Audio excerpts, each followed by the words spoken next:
The war was already lost. The war had raged for decades.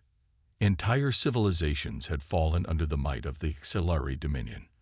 They were an empire that knew no mercy, no hesitation, and no equal.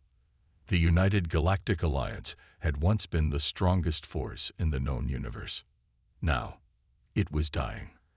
The HFY fleet had already destroyed half of the Alliance's member worlds. The few remaining species fought not for victory, but for survival. And survival was slipping through their fingers. Their last stronghold, a lonely, insignificant solar system called Sol, was all that remained. If it fell, the war would be over. The last council meeting. Inside a crumbling war chamber on the Alliance's final refuge, a desperate meeting was held. Representatives from the last surviving species sat around the holographic war table. Tension filled the air. No one spoke at first. What was there to say? They all knew the truth. The HFY would be here soon. And when they arrived, there would be no reinforcements, no last-minute rescue, no miracle fleet, only death. The Supreme Chancellor of the Alliance, an aging Yorvath with golden reptilian eyes, cleared his throat. His voice was hoarse, exhausted. "We are out of time. Asterisk, asterisk, asterisk, asterisk, we have no more ships, no more soldiers, no more hope." Silence. Then, an ambassador from the HFY species, a being of shifting blue mist, spoke. "There is one world we have not called upon." The others turned toward her. They knew what she meant. Earth. The name hung in the air like a curse. A planet ignored by the Alliance for centuries. A world that had never been invited into their ranks. A species left alone in the void, primitive and forgotten. And yet now, they were the last option.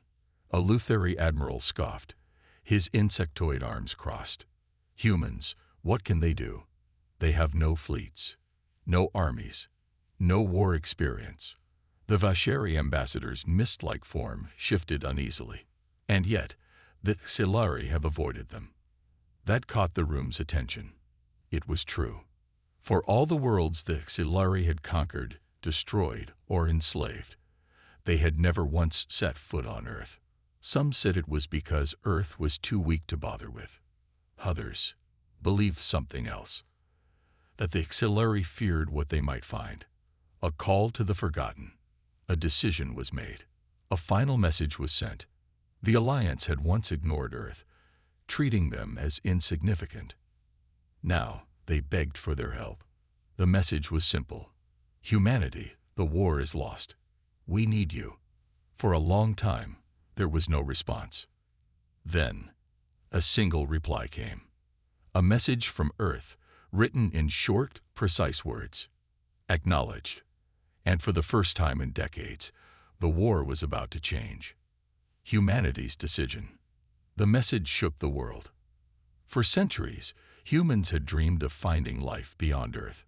Science fiction had imagined peaceful explorers, great alliances, and civilizations united among the stars. Reality was much worse. The distress signal from the United Galactic Alliance played across every government office, every military command center, every intelligence agency on Earth. The footage that came with it was worse than any nightmare. Cities burned. Planets were reduced to ash. Refugee ships were hunted through space like prey. The HFY dominion, the most feared empire in the galaxy, had already crushed a dozen civilizations.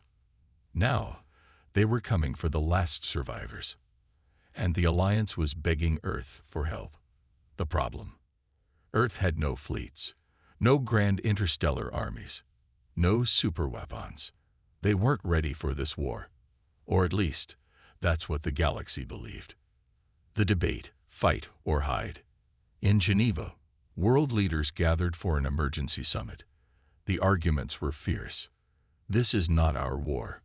Some leaders shouted, "We don't even have space battleships. What can we do?" Others weren't convinced. "If we don't fight now," General Elias Monroe said, his voice calm but firm, "the war will come to us. And by then, we'll be alone." The discussion raged. Some wanted to fight. Some wanted to run. Some wanted to stay neutral. But then, the screens changed. A new transmission. The Exilari Dominion had sent their own message. A warning from the enemy. The image of Exilari warlord filled the screen. His crimson armor gleamed under the cold light of his warship's command deck. His 4 reptilian eyes narrowed in amusement. "Humans," he hissed, his voice like steel on stone. "Stay out of this war, and you will be spared." He smiled, a predator's smile. "Fight, and your species will burn." The transmission ended. The room fell into silence. Then Monroe spoke. "They plan to kill us either way." And in that moment, the decision was made. Earth prepares for war. The world united in a way it never had before. Nations that had once been enemies stood together. Old rivalries were put aside. Every scientist, every engineer, every strategist was called upon. And the greatest military minds of Earth asked one question: how do we beat an enemy stronger than us? The answer: we don't fight like them. We fight like humans. The secret weapon: human warfare. Earth had no massive fleets, no planet-killer weapons. But they had something better: deception, unpredictability, guerrilla tactics, technological warfare. The Exilari had always fought like conquerors. They crushed enemies with superior numbers and firepower. But humanity had never fought fair. They had fought dirty. They had turned weakness into strength. And they were about to do it again. The first step: the Shadow Fleet. Earth had one advantage. The Exilari thought they were defenseless. So the humans used that belief against them. Hundreds of civilian ships were secretly converted into war vessels. High-driven cyber attacks infiltrated Exilari systems. Stealth satellites were launched, hidden within asteroid fields. EMP bombs were prepared to disable enemy fleets before they could even fire. Earth wasn't just building weapons. They were setting traps. And when the time came, when the first Exilari warships entered the Sol system, they wouldn't be facing the weak, primitive race. They would be facing the deadliest strategists in the galaxy. They would be facing humanity. The first strike. The Exilari war fleet entered the Sol system with overwhelming confidence. They had crushed every species they faced. They had turned empires into dust. And now, they were here to finish humanity before Earth could even become a threat. They expected a quick, easy conquest. Instead, they'd walked into a trap. The Exilari's fatal mistake.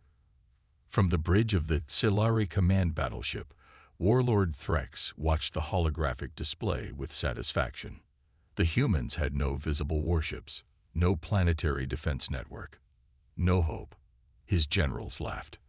The primitives don't even have a fleet. This will be over in minutes. Threx allowed himself a cruel smirk. Burn their cities.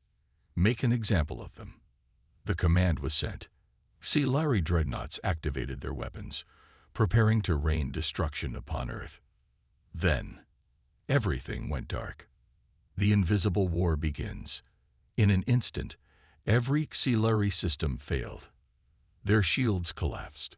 Their engines powered down. Their targeting systems were scrambled.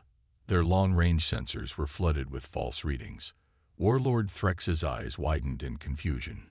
What is happening? The answer was simple. Earth had never planned to fight them with warships. Earth had planned to cripple them before they could even fire. The art of human warfare. In a secret bunker beneath Antarctica, General Elias Monroe watched as the Exilari fleet fell into total chaos.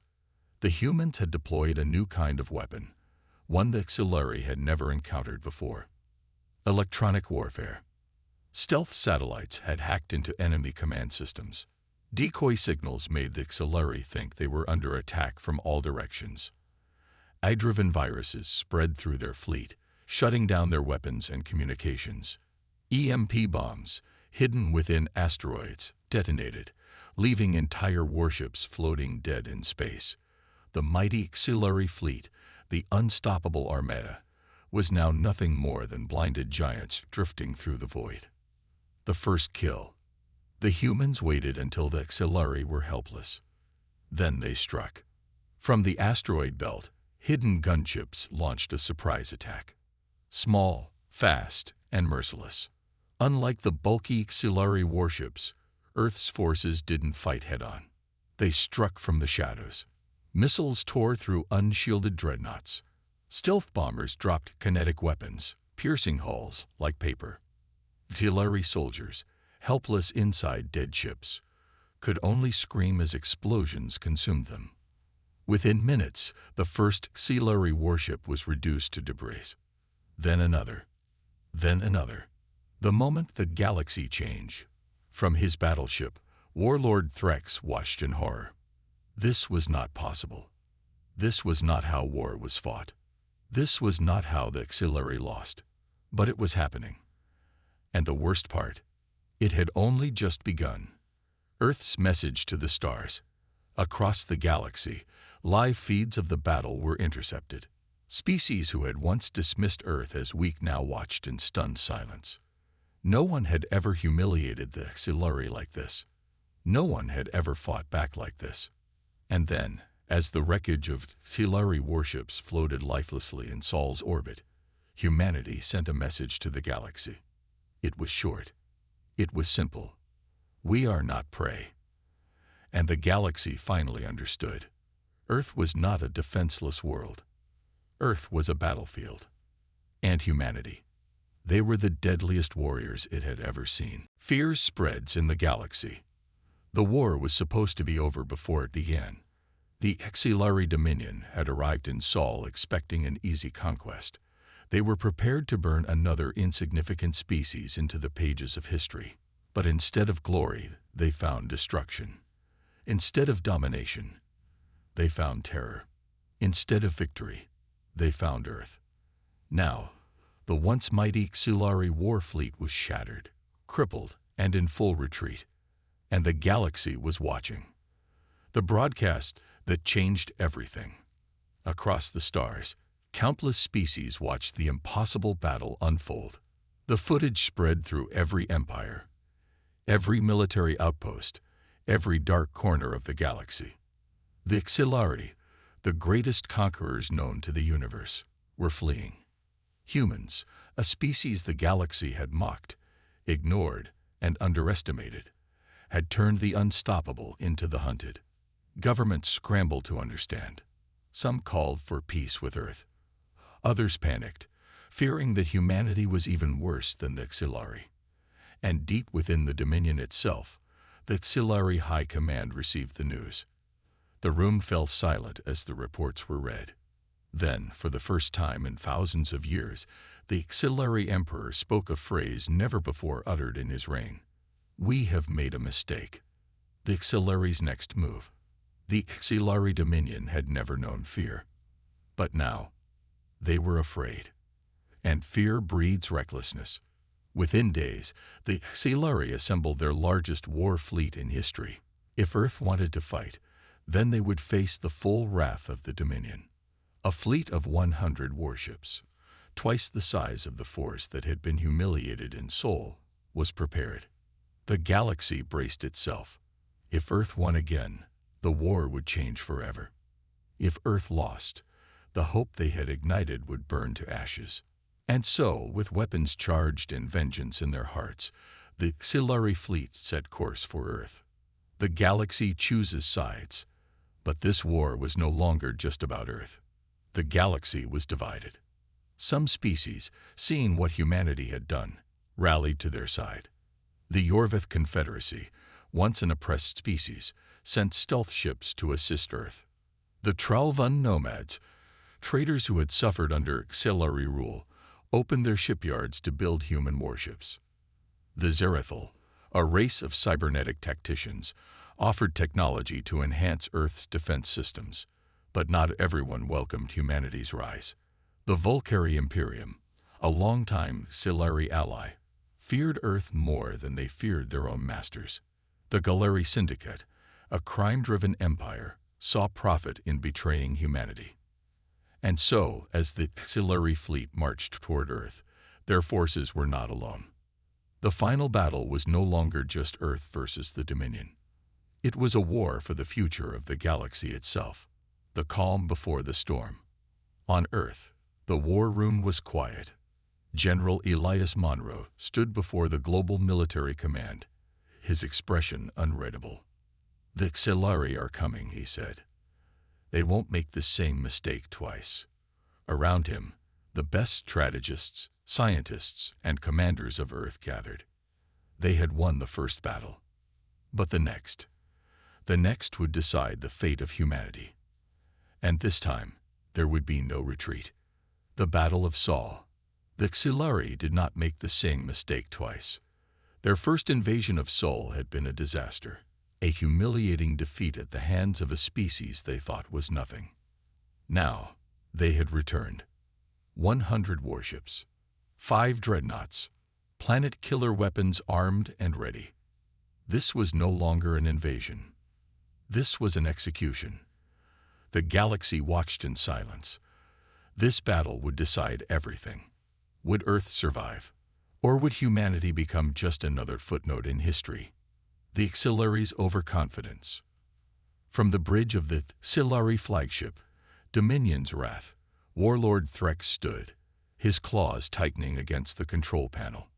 He had sworn revenge for his fleet's defeat. This time, he had brought overwhelming force. This time, there would be no human tricks. His warships approached Earth, their weapons already locking onto cities below. Reduce their planet to ash. Threx snarled. His officers obeyed. The Auxiliary fleet moved into formation. And then, they died. The trap springs shut. The moment the Auxiliary warships crossed into Earth's orbit, their shields collapsed. Not from human weapons. Not from enemy fire. From their own technology. The Auxiliary's own command codes had been altered. Their power systems overloaded. Their targeting computers turned against them. Their engines shut down mid-flight. Earth had never planned to fight them in a head-on battle. Instead, they had hacked their entire fleet. For months, human cyber warriors had been infiltrating Auxiliary systems. Earth had turned their own war machines into time bombs. And now, they detonated. The fall of the first dreadnought. On the bridge of Dominion's Wrath, alarms blared. Threx screamed in rage. "Find out what's happening." His officers frantically tapped controls. Nothing responded. The mighty Auxiliary dreadnoughts, ships that had conquered entire worlds, were now drifting, powerless. Then, the first human strike team launched. Earth's warships, fast, small, and impossible to track, descended from the asteroid belt. They moved like phantoms. The first human warheads breached the hull of an Auxiliary dreadnought.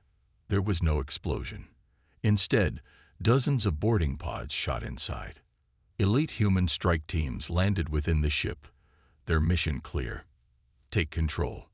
And as the battle raged outside, the first Auxiliary ship fell into human hands. The impossible happens.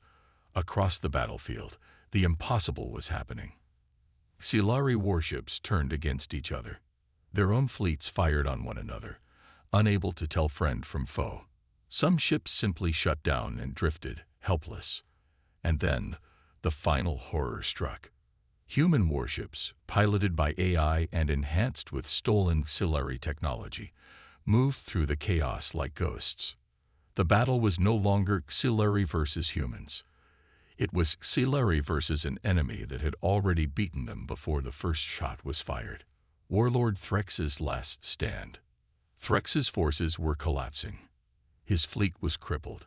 His warriors were dying. But Threx had one final weapon, a planet-killer cannon built to destroy entire worlds. If he could not conquer Earth, he would erase it. The weapon began to charge.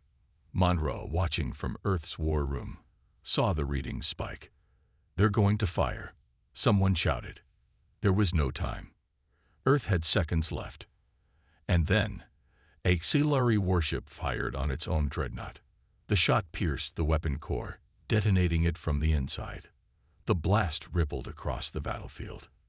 The auxiliary fleet was finished, and the ship that had fired, it was not human. It was one of Threx's own officers. The auxiliary, for the first time, had turned on their leader.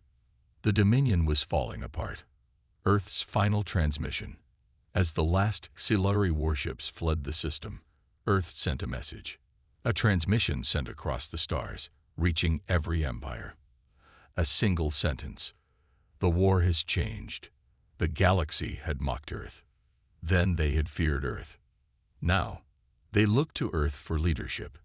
And the old rulers of the galaxy trembled, because humanity had just won its first battle. And they were only getting started. The turning point. The war should have ended. Earth had defied the odds. The auxiliary fleet had been broken, humiliated, and sent running. For the first time in thousands of years, the most feared empire in the galaxy had lost. But wars do not end with a single battle. And the auxiliary were not finished. They were about to do something far worse than war. Something that would force humanity to make a choice that would change the galaxy forever. The broken empire. Across the stars, news of Earth's victory spread like wildfire. For centuries, the auxiliary had ruled through fear. Now, that fear was crumbling. Their vassal states began whispering of rebellion. Their generals questioned their loyalty. Their conquered worlds dared to hope. The auxiliary high command, desperate to maintain control, had only one option left: terror. The auxiliary's ultimate weapon. The auxiliary Dominion had lost its fleet, but they still had one final weapon: the Extinction Protocol. A device so powerful it was never meant to be used. A weapon that could erase an entire species from existence. It did not destroy planets. It did something far worse. It unleashed a biological wave designed to target and eliminate a single species at the genetic level. The auxiliary had never needed it before. Now, they would erase humanity from the stars. Forever. The race against time. From Earth's war room, Monroe and Carter watched in horror as the auxiliary's last remaining fleet moved, not toward Earth, but toward an unprotected colony world. New Eden. A planet where millions of humans had settled beyond soul. A world with no defenses. A world about to be wiped from history.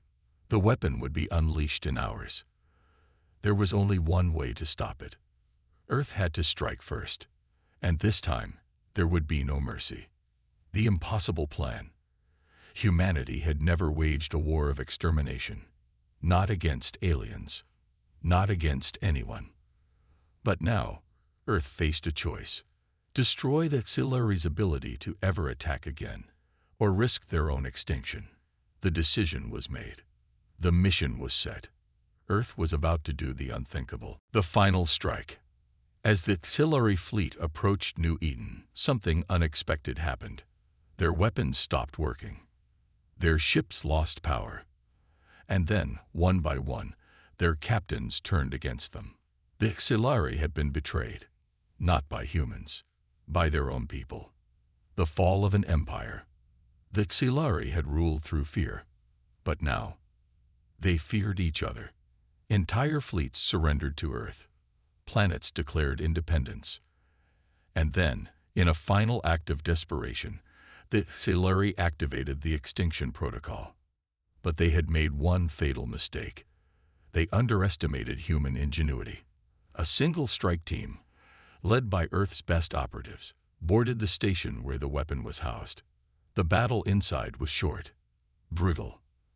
And in the end, the weapon meant to destroy humanity was turned against the auxiliary themselves. The war was over. The auxiliary Dominion had fallen. But Earth had changed, and the galaxy would never be the same. The New Order. For centuries, the auxiliary had been the undisputed rulers of the stars. Now, humanity had taken their place. But the real question remained: would Earth become the new empire, or would they build something better? The galaxy held its breath, and humanity. They made their choice. A new age begins. The war was over. The auxiliary Dominion, the most feared empire in the galaxy, had fallen. The extinction weapon that was meant to erase humanity had been turned against its creators. For the first time in thousands of years, the galaxy belonged to no one, and all eyes turned to Earth. Would humanity take the throne? Or would they build something new? The fate of the universe hung on their answer. The aftermath of war. Across the galaxy, former Xilari-controlled worlds erupted in celebration. Slaves broke their chains. Conquered species reclaimed their homeworlds. Rebellions turned into revolutions. But there was another side to victory. Billions were dead. Cities were in ruins. The war had ended. But peace had not yet begun. And at the center of it all, Earth now faced a question no human had ever asked before. What happens when you win? The Council of Sol. In a hidden chamber on Earth, the most powerful leaders, generals, and scientists gathered. The Xilari were gone. The galaxy was leaderless. And now, humanity had to decide what came next. General Elias Monroe stood, arms crossed. The galaxy is weak. If we don't take control, someone else will. Ambassador Daniel Carter leaned forward. And if we do, we become exactly what we just destroyed. Silence.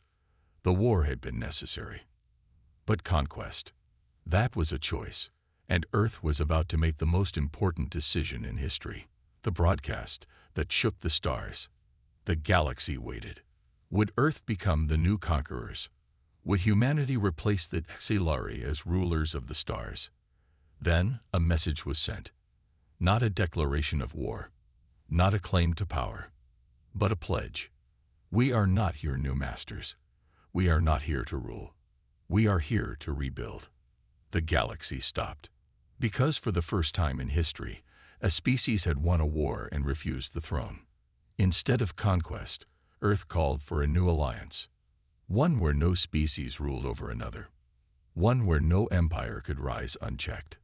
One where war would never again decide the fate of entire civilizations. And against all odds, the galaxy agreed.